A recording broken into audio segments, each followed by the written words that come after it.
Arrived in the country on the first. Okay. Yeah. What were you doing here so early? 4 nights and 8 days. 4 nights and 8 days. Nice. Yeah. It wasn't. Should have.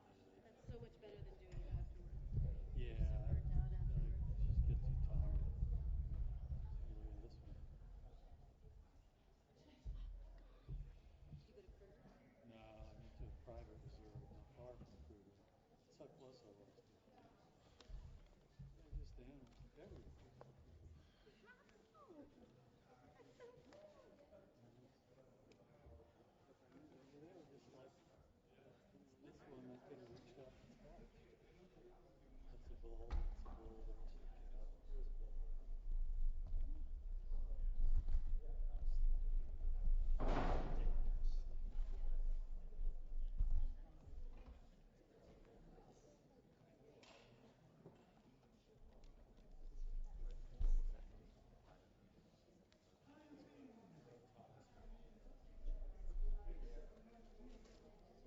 Why it's dangerous.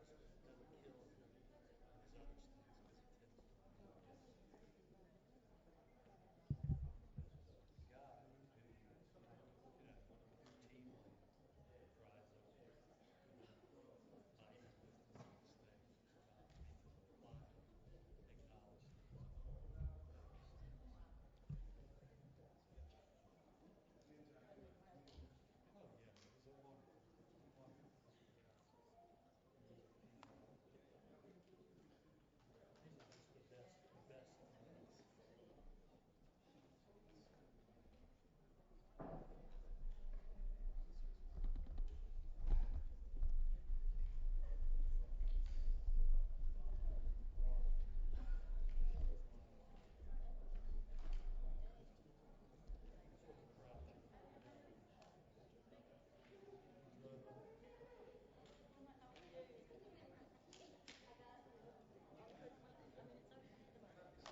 So, hello and welcome to this UNFCCC press briefing on the fifth day of COP17.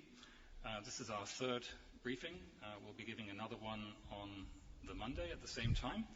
And UNFCCC Executive Secretary Christiana Figueres will now give a brief overview of the status of negotiations and also look a bit ahead at the next week and what you can expect in terms of major events. Without further ado, I would hand over to Christiana. Thank you, John. Good morning to all of you. So here we are, almost at the end of our first week, and I am happy to report to you that governments have been working very hard, literally day and night, on the various texts that are before them. Let me give you a sense of where we are.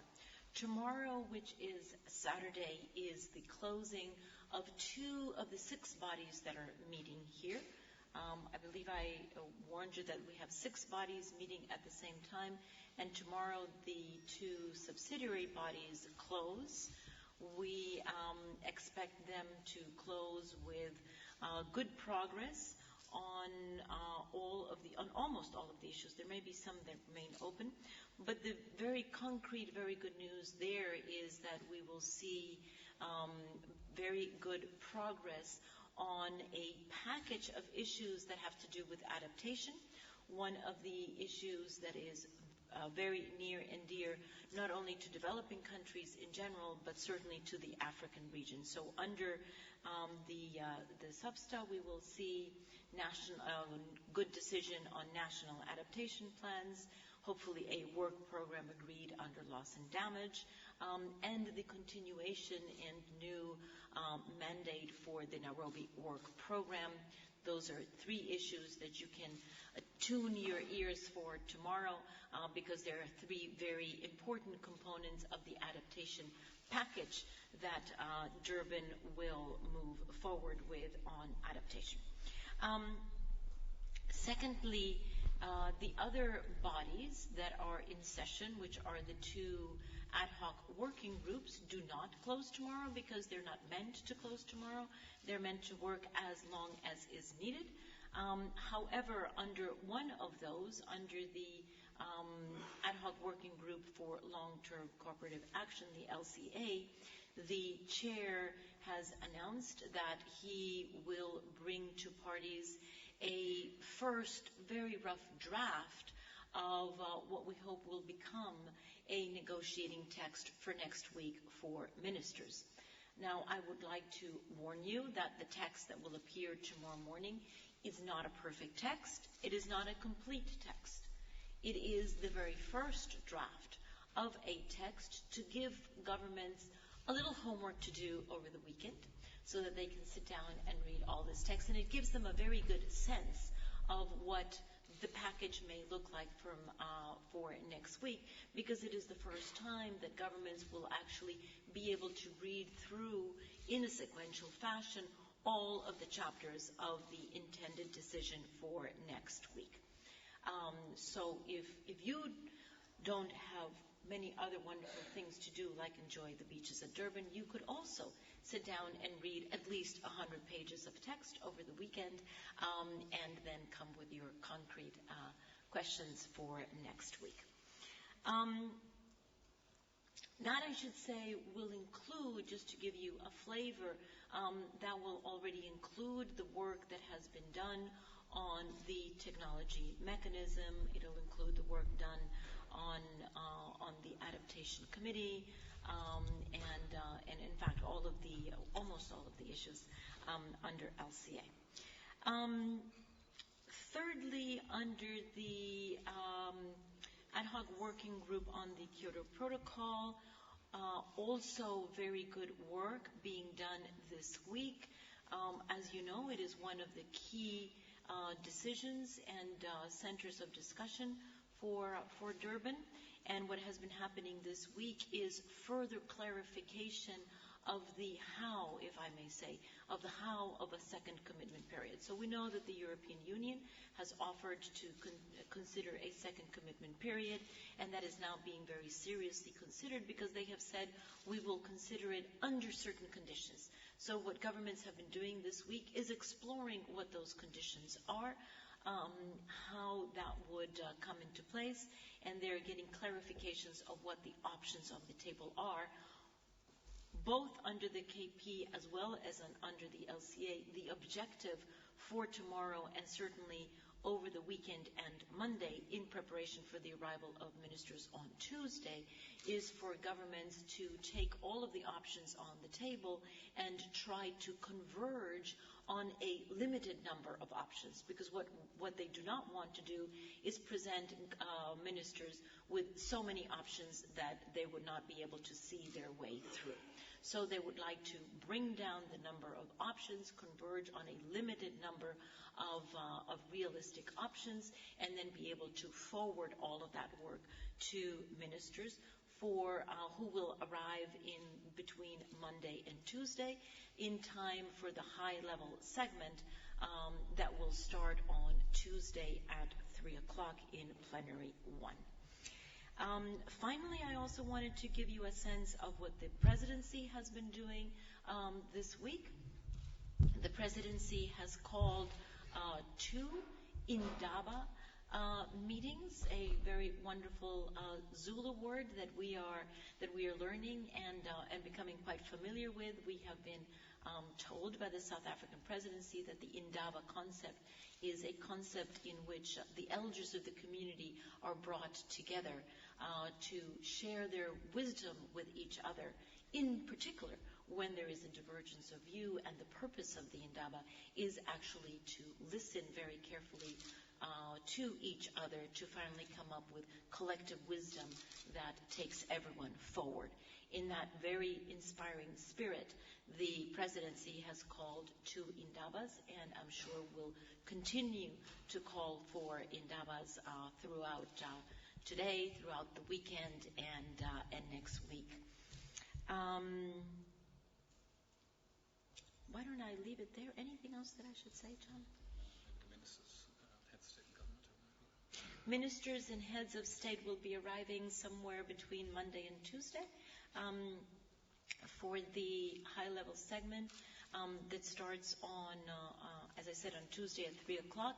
Obviously, heads of state and heads of government speak first, and then we go through the list of ministers, vice ministers, et cetera, in protocol order, each of them speaking for 3 minutes apiece. Okay, thank you much, Cristiana. I'll now open the floor to questions. If you have a question, please identify yourself and tell us the name of your media organization. Make sure to speak into the microphone. The gentlemen at the back have microphones with the green shirts. And please stand up as well, because otherwise the cameras have problems picking you out. Thank you. Yeah, the gentleman in the third row. Hi, I'm Eric Lyman from BNA in Washington. Just some specifics, Cristiano, on some of the things that you were mentioning. What are the areas where these options are being eliminated for the ministers? Can you give us some specific areas? And also, who are the elders being called together for the Indaba sessions? Who are represented in these groups of elders, or whatever the equivalent would be here? I heard the Ambassador Diseko actually answer that question yesterday at her Indaba, and it was a beautiful answer. She said, all of you sitting here are the elders, the wise elders. And sitting there were, in fact, all parties. So it's a very, very open, very inclusive process, and she's really making a concerted effort to listen to all voices.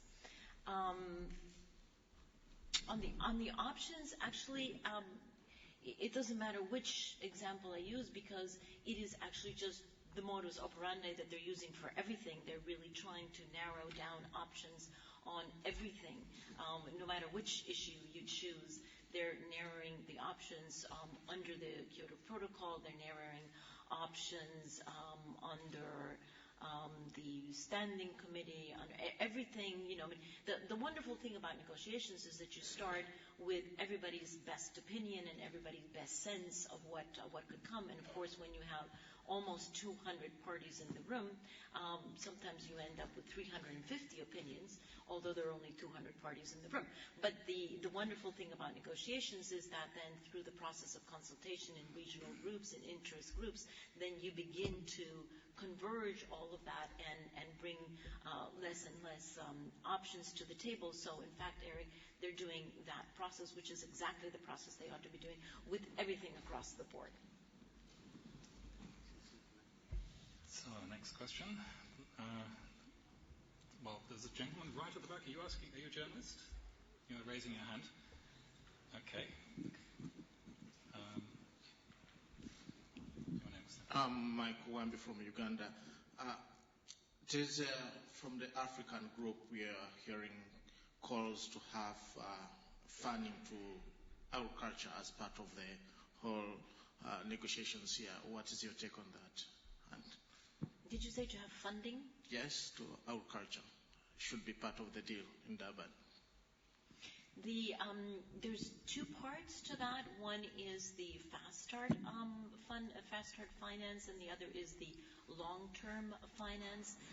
On the Fast Start finance, I have reported, but I am glad to report again, that actually has been, to a great extent, already identified and increasingly being delivered. That is a total of $30 billion for 3 years, 2010, 11, and 12.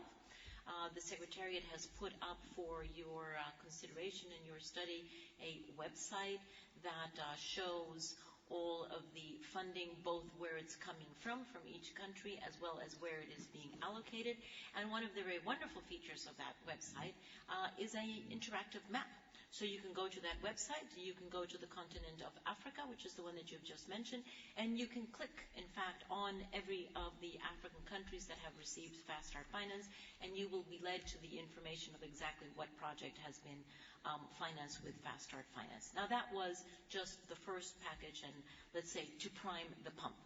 In addition to that, as we know, industrialized countries have made a pledge to ramp up that level of funding to $100 billion by the year 2020. And what they need to do here in Durban is actually to reach a consensus on what process they will be using to identify the sources of funding that will allow them to ramp up until they reach that level of funding. Okay, then the gentleman in the front row. I'm Kinsiga from the Congo. You mentioned that the EU is considering a commitment for a second period under certain conditions.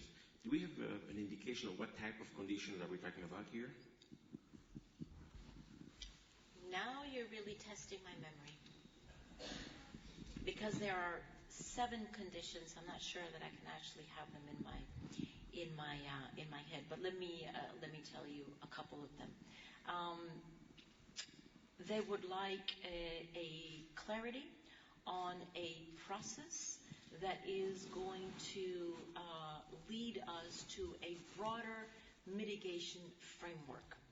The reason why that is important to the European Union is because the Kyoto Protocol second commitment period would cover somewhere between 10 and 15% of global emissions.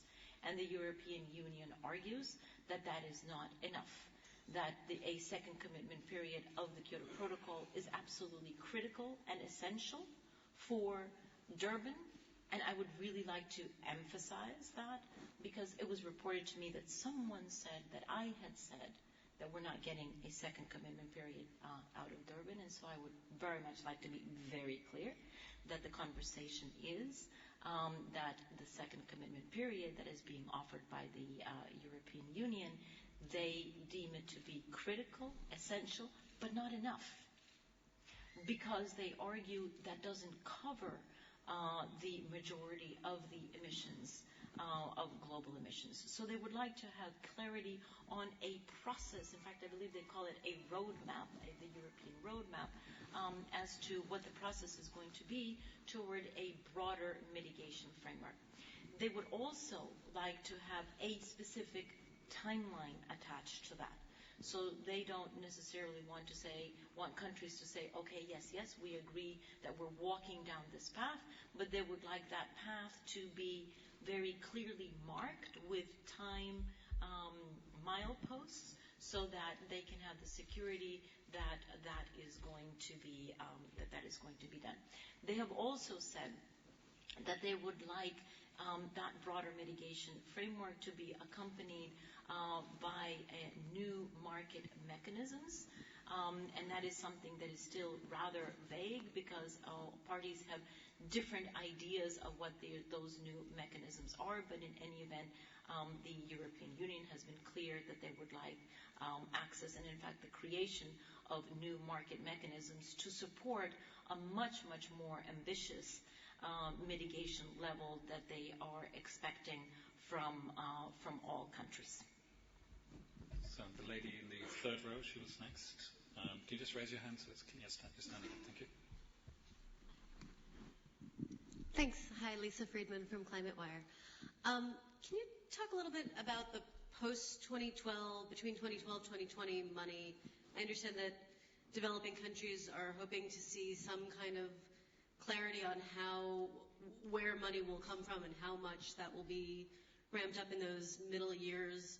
But I'm not clear on where the discussions are on that. And also, you mentioned that the 100 billion goal, that you're hoping to see countries decide on a process for coming up with that money. I guess, could you be a little clear about how far you want to see countries get in Durban in deciding where that money is going to come from? Thanks. Well, the reason why you're not clear is because they're not clear. So you're not very far off. We have 2 mileposts, if you will. One is the Fast Start Finance that finishes 2012, which is on a good track to be not just identified but allocated. And then we have that much further in the time frame milepost of 2020. The in-between years is what is beginning to be referred to as a midterm finance, because it's sort of in between the fast start and the long term. And it is clear that the countries are not going to move from 10 billion a year, which is what they're doing on their fast start, to 100 billion all of a sudden. That needs to be a gradual ramp-up process. That is not established. There's no numbers attached to any specific years, but it is very clear that countries need to put a process in place that will allow them to ramp up until they reach that long-term finance goal.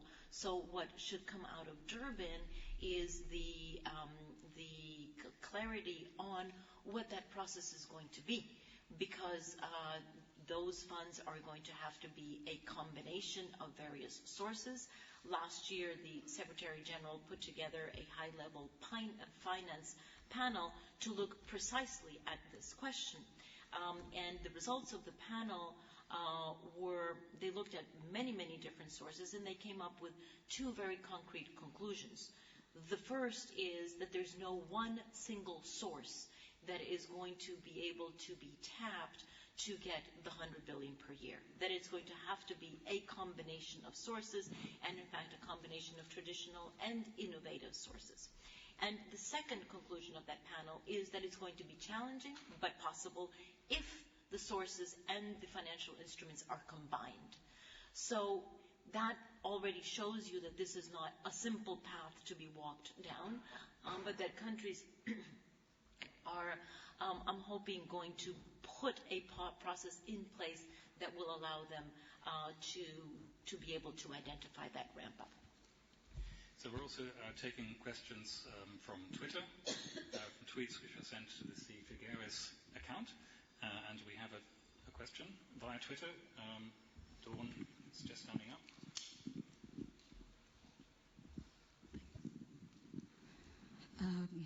We have a question from Olga Dobrovidova of RIA Novosti. Have there been any discussions, i.e. the Russian amendment to the UNFCCC? Has it gained any traction? Thanks. The Russian proposal of an amendment, it's not an amendment yet, the Russian proposal of an amendment, let me explain what that refers to. Russia has put forward an amendment to the convention that would call for a periodic revision of Annex 1 and non-Annex 1, so a periodic revision of which countries are under what type of obligations, because under the convention we have a very clear listing of industrialized countries with very clear obligations, and then the developing countries with fewer obligations. And Russia has proposed an amendment to the convention that would look at periodic revision of the population of those lists. It is not simple to amend the convention, but that proposal for an amendment will be, as explained by Minister Mashavani, by the COP president, will be under consultation with parties. There will not be a contact group, but rather it will be informally consulted throughout the next few days on someone. We don't know yet who she will choose, but she will choose some delegation or some delegate to do consultations on her behalf and then come forward with the results of that consultation. We don't expect that to come forward until next week. So we have time for two more questions, and you've been waiting for a while. The lady in the front row, please, and then I'll go to you. So the lady in the front row here, please.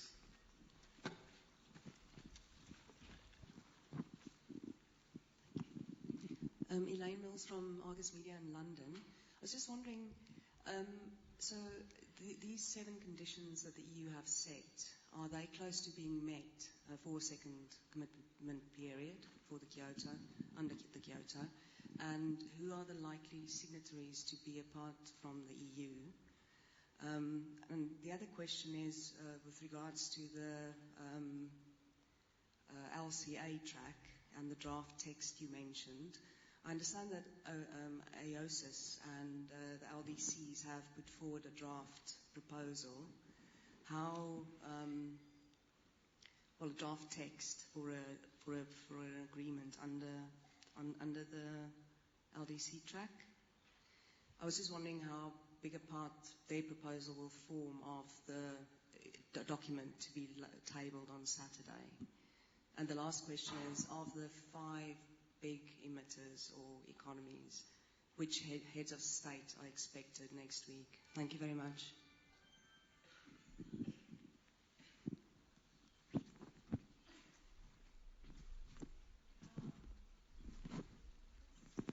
Sorry, does somebody in the Secretariat here have the list of the heads of state that are coming?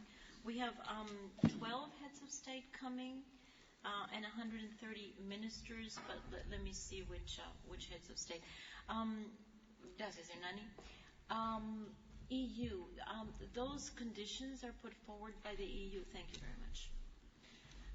Those conditions have been put forward by the EU, and they are being considered by parties. So it's way too early to tell which of those conditions and in what form, because in fact each of these conditions have various forms in which they could be met. So it's very helpful when countries, or in this case a group of countries, put out a clarity, the conditions that they need, because then countries can really much more engage in a much more constructive way. So that is all still very much a part of the discussion. Who else would be there is also part of the discussion. We know for sure that Japan, Canada, and Russia will not be in that group, but everybody else is still in the discussion together. So we stay tuned on that one, because that will be one of the very important issues to be followed next week. And I think because of the importance of this, it's one of the issues that the ministers themselves will be dealing with. I'm sorry, I don't know what you referred to, African Group and LDCs. I actually doubt that they have put forward a draft for the LCA. The LCA covers 22 issues, and so we can expect chapters on all of that.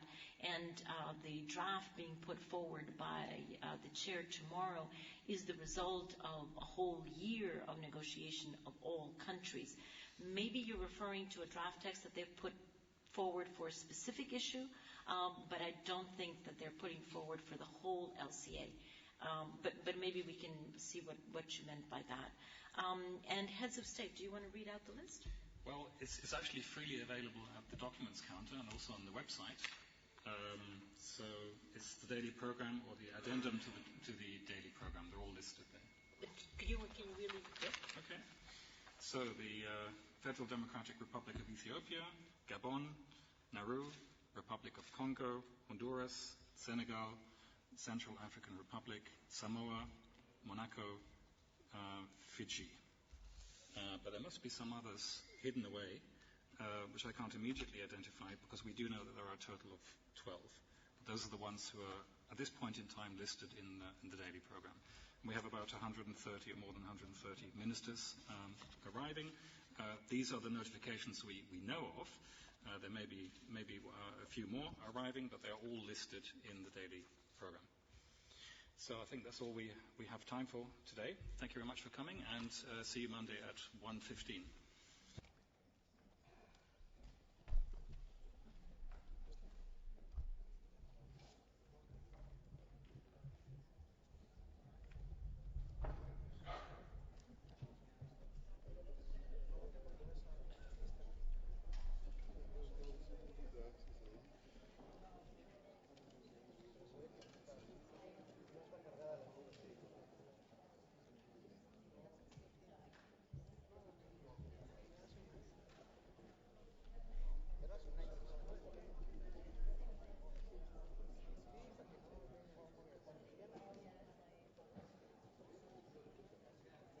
So I have a little bit of additional information. There are 10 heads of state and government coming and 2 princes who are not listed in the program.